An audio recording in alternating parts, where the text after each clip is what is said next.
నమస్తే రమగారు. నమస్తే చే కొత్త కథలు ఏమైనా చెప్పుకుందామండి? అరేబియన్ నైట్స్ అని చెప్తున్నాం కదా. అవునవును. జాలర్వాడు భూతం, భూతము జాలర్వాడి కథ చెప్తాం.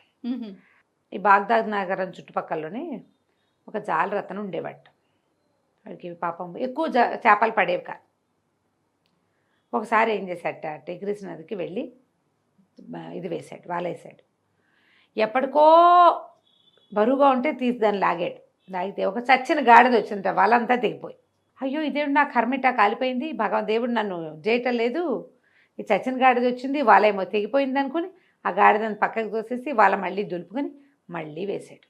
ఈసారి ఓ పగిలిపోయిన కొండ లాంటిది వచ్చింది. చీచీ అనుకున్నాడు. దాని నిండా ఏమిటో చిల్లపెంకులు అవి ఉన్నాయి. పగిలింది, బీటుకు కూడా అయితే పోనీ కుండ పడింది, పనికొచ్చేదైతే అనుకో, అది కూడా కాదు. మూడోసారి ఒక మట్టి బిడ్డ లాంటిది పడింది. భగవంతుడు నన్ను వాళ్ళే వేయద్దంటున్నాడు, కానీ మామూలుగా అయితే 3 సార్లే వేయాలి బెస్తవాళ్ళు, 4గోసారి వేయరు. ఎవ్వరు లేరు, చుట్టుపక్కల చూశాడు ఎవ్వరు లేరు. 3 సార్లు వేసాక పడలేదనుకో దేవుడు వద్దంటాడు, ఇంటికి వెళ్ళిపోమంటారు. వాళ్ళకి కుల శాసనం అనమాట అది.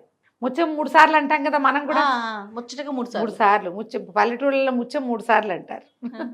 ముత్యం కాదు, ముచ్చటగానే అయ్యి ఉంటుంది అట అంటారు.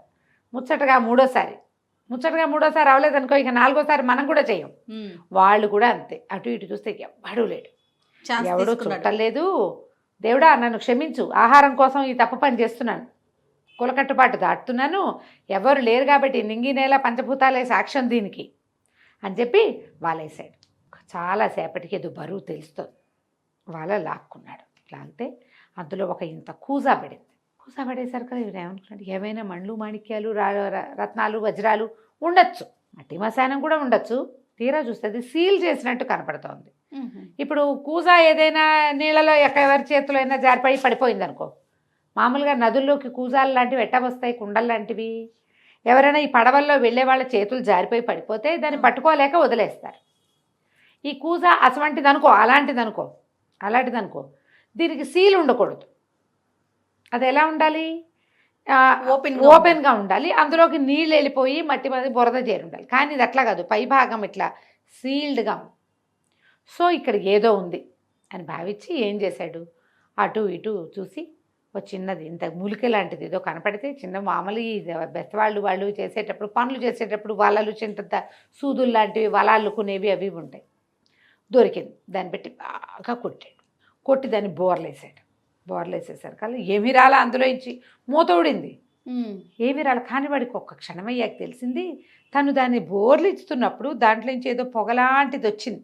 అది అటా పైకెళ్తోంది. ఏమిట్రా అని దానికేసి చూస్తే అదొక భూతం ఆకారంలో కనపడింది. హడిలిపోయాడు వీడు, ఒక్క ఎగురెగిరాడు. ఓ నాయనో ఏదో భూతం వచ్చిందంటే ఆ భూతం కనపడింది.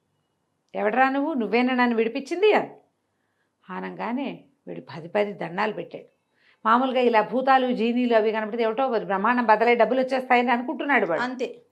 అక్కడి నుంచి దండాలు పెట్టి, ప్రభు తండ్రి నువ్వెవరినైనా నన్ను రక్షించడానికి వచ్చావు, రూపాయి లేదు, తిండి లేదు, ఒక చేప పడలేదు, నన్ను రక్షించు, కరుణించు, కనకవర్షం గురిపించు నా మీద అని కేకలు పెట్టేసరికల్లా అన్నాడు, నిజంగా నువ్వేనా నన్ను ఇందులోంచి తీసింది బయటికి అన్నాడు. అక్షరాల నేనే స్వామి, ఇక్కడ ఎవ్వడూ లేడు చూడండి, నేను ఒక్కనే ఉన్నానన్నాడు. అయితే పట్టు నిన్ను చంపేస్తా అన్నాడు ఆ భూతం.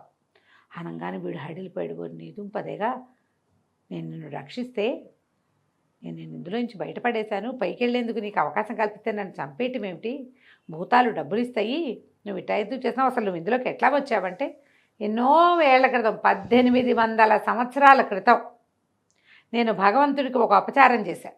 ఆయన భగవంతుని కుమారుడు నన్ను భూతంగా మార్చి ఇందులో ప్రవేశపెట్టి సముద్రంలో బారేశాడు. అటాటాటాట ఎటాగో కొట్టుకొచ్చి ఈ నది నీళ్ళలో చేరా. ఎన్ని వందల ఏళ్ల నుంచి, 1800 సంవత్సరాలు కదా, ప్రతి సంవత్సరం ప్రతి 10 ఏళ్ళకి 20 ఏళ్ళకి నన్ను రక్షించిన వాడికి కోట్లు ఇస్తాననుకున్నా, ఎవడూ రక్షించరా. 100 ఏళ్ళకి 200 సంవత్సరాలకి రక్షిస్తాననుకున్నా, ఎవడూ రక్షించలే. 300 ఏళ్ళకి 50,000 ఇస్తానన్నా, ఎవడూ రాలా. ఏదో ఒకటి ఇస్తాను అన్నవాడు ఎవ్వరూ రాలా. ఎన్ని వందల సంవత్సరాల నుంచి నేను ఇందులో వేచి ఉన్నాను. చివరికి నాకు విసుగు పుట్టింది, ఇందులో ఉండి విరక్తి పుట్టింది. ఈ విరక్తి నుంచి నన్ను ఎవడు విముక్తి పరుస్తాడో వాడికి ముక్తి ప్రసాదిస్తానని పెట్టుకున్నాను, చంపేస్తాను వాడిని. ఇప్పుడు నువ్వు తెరిచావు అంటే ఇప్పుడు నా శపథం ప్రకారం నేను నిన్నేం చేయాలి, చంపేయాలి, అంతే. నా శపథం నెరవేర్చుకుంటాను నేను అనగానే వీడు నిర్ఘాంతపడి జాలరివాడు. అయ్యో బాబాయ్ ఇంకేమైనా ఉంది, ఇప్పుడు చచ్చిపోతే ఇంట్లో పెళ్ళాం పిల్లలు ఇల్లు వాకిలి ఏమైపోతాయి. అక్కడి నుంచి అన్నాడు, మహాన్ బాబా నువ్వెవరో నాకు అర్థం కావటం లేదు, అయినా నువ్వు చూస్తే ఎంతున్నావు, చంపేస్తే చంపేద్దు కానిలే, నువ్వు నీలాంటి గొప్పవాడు చేసిన ప్రతిజ్ఞ నెరవేర్చుకోవాల్సిందే. వెధవ మామూలు జీవితాల్లో మేమే ఏదైనా ఒక మాట అంటే కట్టుబడి ఉంటాం. భగవంతుడి మీద ఒక ఆజ్ఞ ఒక ఆన పెట్టుకున్నాం అనుకో, దేవుడి మీద ఒట్టు అంటే చెయ్యాలి. మేము మామూలు మనుషులం. మేము ఎలాంటి వాళ్ళం, ఓ 100 ఏళ్ళు వస్తే చచ్చిపోతాం, 50 ఏళ్ళకే ముసలైపోతాం, 100కి చస్తాం. నువ్వు ఇంత గొప్పవాడివి 18 ఏళ్ల నుంచి కూజాలో కూర్చున్నానని ఏమిటో సెలవిస్తున్నావు, నువ్వు చూస్తే ఎంతున్నావు, ఇందులో ఎట్టబట్టావు స్వామి నువ్వు అన్నాడు. అనగానే భూతం ఉంది, ఎందుకు పట్టలేదు, నేను అందులోంచి బయటకు వచ్చాను, నువ్వు చూడలేదా? నేనెక్కడ చూశాను, నువ్వు చూస్తే ఎంతున్నావు, ఈ కూజా చూస్తే ఎంతుంది, సారాయి పోసుకునే కూజా అల్లే ఉంది ఇది. దీనికి 2 మూతులు ఉంటాయి, ఓవైపు సారా నింపుతావు, రెండో వైపు సారా పోస్తాం, ఆ వైపు సీల్ చేసింది, ఈ వైపు నేను తెరిచా, నువ్వు ఎటపోయావు ఇందులోకి అని 10 ప్రశ్నించాడు. భూతమన్నాడు, నేను ఇందులోనే ఉన్నానంట, నువ్వు ఇందులో ఉన్నావని నాకు నమ్మకం కుదిరిస్తేనే నీతో ఈ చేతిలో నేను చావడానికి సిద్ధం అన్నాడు బెస్తవాడు.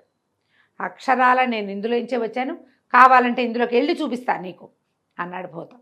అనేసి ఏం చేశాడు, సన్నగా పొగలాగా మారి ఇందులోకి ప్రవేశించాడు. ప్రవేశించగానే దాని పైన సీలు వీడు ఓడ తీశాడుగా, ఆ బిరడ పెట్టేసేసాడు దానికి. అయిపోయింది. ఒరే నన్ను వదిలే అంటే ఇతను ఏమన్నాడు, జాలరి, పోనీలే కదా నిన్ను వదిలిస్తే నేను కావాలని చేయలే, కానీ నా వల్ల జరిగింది, నువ్వు నాకు సహాయం చేయకపోగా, నన్ను ఆశీర్వదించకపోగా నువ్వు నన్ను చంపుతానంటావు. ఎవడైనా సహాయం చేసిన వాడిని చంపుతాడా లోకంలో? నేను ఇప్పటికిప్పుడు నదిలో పారేస్తా, ఈ నదికి వరదలు వస్తే నువ్వు మళ్ళీ సముద్రంలో కలిసిపోతావు, నువ్వు సముద్రంలో పారవేయబడి ఇక్కడికి వచ్చావు అనేసరికల్లా జీని బతిమిలాడినా మనవాడు ఒప్పుకోలే. పూర్వం దుబాన్ అనే రాజు, యూనన్ అనే రాజు దుబాన్ అనే వైద్యుడిని చంపినట్టుగా నువ్వు నన్ను చంపడానికి చూస్తున్నావు. సహాయం చేసిన వాడిని ఎప్పుడూ చంపడు. పోనీ ఎవడో 3వ వాడు వచ్చాడు అనుకో మధ్యలో, అప్పుడు చంపచ్చు, పోనీ అప్పుడు జరగచ్చు, ఎవరైనా మనని మిస్లీడ్ చేస్తే. ఇక మిస్లీడ్ ఇంకేముంది, నువ్వున్నావు నేనున్నాను, నన్ను రక్షించడాన్ని చంపేస్తాను అని ఎవడైనా ప్రతిజ్ఞ చేస్తాడా? భూతాలు చేస్తాయి, మనిషి అన్నవాడు చేస్తాడా ఆ పని? అలా నీకు సరైన శిక్ష వేశాడు, నీలాంటి వాడికి ఇలాగే కావాలి అనగానే భూతం అంది, ఒరే బుడ్డిలో పెడితే పెట్టావు కానీ కుజాలో పెట్టాడు కదా, కుజాలో పెడితే పెట్టావు, నువ్వు ఆ కథ ఏంటో చెప్పు నాకు అంటే అప్పుడు చెప్పాడనమాట. ఇతను మన బెస్తాద్ బాయ్ చెప్తున్నాడు. పూర్వం యూనన్ అని ఒక రాజుగారు ఉండేవాడట. ఆయన చాలా గొప్ప రాజు, బోళంతమంది వజీర్లు, బోళంతమంది సైనికులు ఉండి పెద్ద రాజ్యం. అయితే ఆయనకి కుష్టు వ్యాధి వచ్చింది.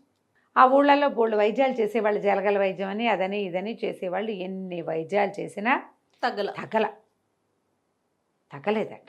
తగ్గపోయేసరికల్లా ఇక దేశ విదేశాల నుంచి వచ్చిన వైద్యుల్ని వాళ్ళని వీళ్ళని ప్రయత్నం చేసేవాళ్ళు. చేస్తే ఒకసారి ఒక వైద్యుడు ఒక ఆయన చెట్ల మందు తయారు చేస్తానని ఊళ్ళోకి వచ్చాడు. రాజుగారు ఆయన్ని మాట్లాడిస్తే ఆయన పేరు దుబాన్. ఆ దుబాన్ అన్నాడు, నేను దీన్ని కుదర్చగలనండి, ఎక్కువ సమయం కూడా పట్టదు, తేలిగ్గా తగ్గుతుందన్నాడు. ఏమిటి ఇన్ని వందల వైద్యాలు చేసినా కుదరంది, వీడు ఒక మందుతో ఎట్టా తగ్గిపోతుంది, సరే చూద్దామని ఆయనకు ఒక ఇల్లు వాకిలి ఏర్పడితే దుబాన్ తన చెట్లు పుస్తకాలు తన మందులన్నీ ఆ ఇంట్లో భద్రపరుచుకుని, సరే రాజుగారికి ఏం చేశాడు, ఒక చేతి కర్ర తయారు చేసి ఇచ్చాడు. బోలుగా ఉండే కర్ర, దాని నిండా మందు నింపాడు.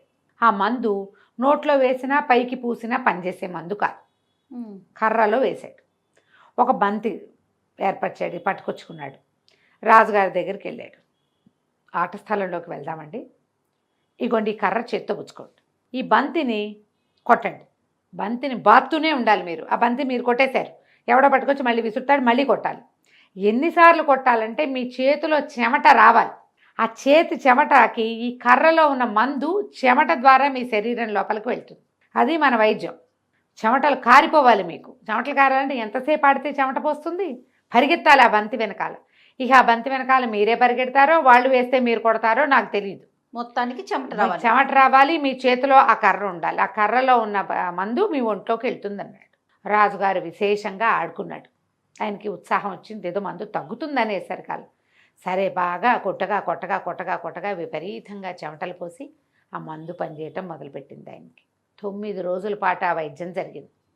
10వ రోజుకి రాజుగారికి చేతి మీద వచ్చిన కుష్టుమచ్చలన్నీ తగ్గిపోయినాయి. వెండి బంగారం లాగా ప్రకాశించడం మొదలుపెట్టింది చర్మం. ఆయనకి చర్మం నలుపు గిలుపు వచ్చేస్తుంది కదా. పైగా వన్స్ లెప్రసీ ఏ పార్ట్కైనా ఏర్పడిందంటే మిగిలిన చర్మం అంతా కూడా రంగు మారిపోతుంది. రంగంతా నలుపంతా విరిగిపోయింది బ్రహ్మాండంగా. అయ్యేసరికల్లా ఈయన చాలా సంతోషించి దుబాని విశేషంగా గౌరవించి పెద్ద భవంతి ఏర్పరిచి నెలకి 1000 దినారాలు జీతం ఇచ్చి ఆస్థాన వైద్యుడిగా నియమించుకుని ఇక అన్నీ ఆయనతోటే. ఫ్యామిలీ డాక్టర్ తోటి అన్నీ పంచుకుంటారు కదా, అంతేగా. కుటుంబ వ్యవహారాలు అన్నీ ఆయనతోటే స్నేహంగా ఉంటారు. అయితే ఈయన వజీర్లు చాలామంది ఉన్నారు యూనన్ దగ్గర. వాళ్ళలో ఒక వజీర్కి పలి ఒళ్ళు మండిపోయిందట. ఈయనకి ఆస్థాన వైద్యుడికి వచ్చేసాక మర్నాడు దుబాను తన దాసదాసి గణంతో వచ్చి సభలో కూర్చుంటే కళ్ళు కుట్టేసినాయిట వజీర్కి. ఎన్నేళ్ళ నుంచో సేవిస్తుంటే మాకేం లేదు, వీడేదో ఒక మందు తయారు చేసి ఇచ్చాడు, ఇట్లా అయిపోయిందని రాజుగారికి సుల్తాన్కి ఎక్కేయటం మొదలుపెట్టాడు. ఈ యూనన్కి శత్రువుని పక్కన పెట్టుకుంటున్నారు, 10 రోజుల్లో ఇంత ప్రాణాంతక వ్యాధిని తగ్గించాడంటే క్షణాల్లో మిమ్మల్ని చంపేయగలడు ఏదైనా మందు పెట్టి. కరెక్ట్ అనేసరికి రాజు చాలా కేకలేశాడు. ఏంటి నువ్వు అతన్ని చూసి అసూయ పడుతున్నావా? ఎన్ని వైద్యాలు చేసినా తగ్గలేదే. అతను ఇచ్చిన మందుతో 10 రోజుల్లో మందు పనిచేసింది, గుణం కనపడింది. దైవంతో సమానం, వైద్యో నారాయణ హరి అన్నారు. కాబట్టి నేను ఇట్టా కుళ్ళు పడద్దు నువ్వు అన్నాడు. కాదు, కావాలంటే నేను మీకు ప్రూవ్ చేస్తానని ఇతను చెప్పేసరికల్ సరే ఎట్లా ప్రూవ్ చేస్తావో చూపించు నాకు అనేసరికల్ సరేనన్నాడు. ఎట్లా ఈ దుబాన్ అనే వైద్యుడు చెడ్డవాడని ప్రూవ్ చేయగలిగాడో వజీరు మనం వచ్చే భాగంలో చూద్దాం. తప్పకుండా అమ్మగారు. నమస్తే. నమస్తే జయ. సుమన్ టీవీలో మీ పర్సనల్ అండ్ బిజినెస్ ప్రమోషన్స్ కోసం కింది నెంబర్కి కాంటాక్ట్ చేయండి.